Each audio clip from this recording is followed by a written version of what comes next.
Permanent life insurance has always been an exceptional estate planning tool, but it has additional merits as an attractive asset class, specifically for those who wish to improve the return or reduce the risk of a portfolio. Buy low, sell high, don't put all your eggs in one basket, timing is everything. These and other catchphrases have been quoted regularly over the past 30 years. But today's new normal includes two new challenges for investors wishing to increase the return on their portfolio: current low interest rates and more frequent market stressors. Interest rates have remained low for over a decade, and there's no sign of them increasing anytime soon. In fact, long-term Government of Canada bond rates have been steadily declining for 30 years. Even more disconcerting is uncertainty around unforeseen economic crises, many of which are global and we have no control. We've experienced 11 such crises in the past 30 years. The question isn't if we'll see another, but when. And this reality is wreaking havoc on our confidence levels and appetite for risk and volatility.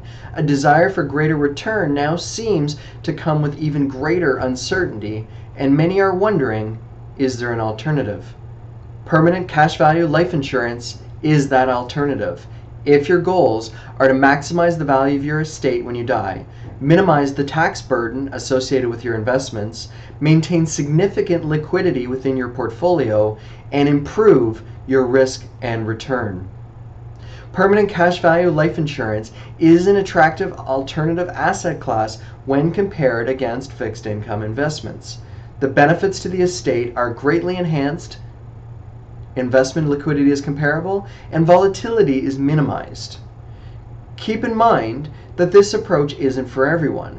The analysis is geared toward not only high net worth individuals who are in a unique position to capitalize on the benefits provided through permanent life insurance, but also investors who are sick of the ups and the downs of the market. There's a famous phrase that came into being about 20 years ago that was buy term and invest the rest.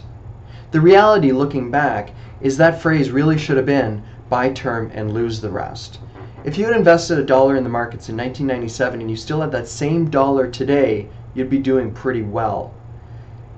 And I always compare that if you took that same dollar and invested it inside of a permanent cash value life insurance portfolio, that dollar would be significantly more today without any concerns of taxation or worries about market ups and downs.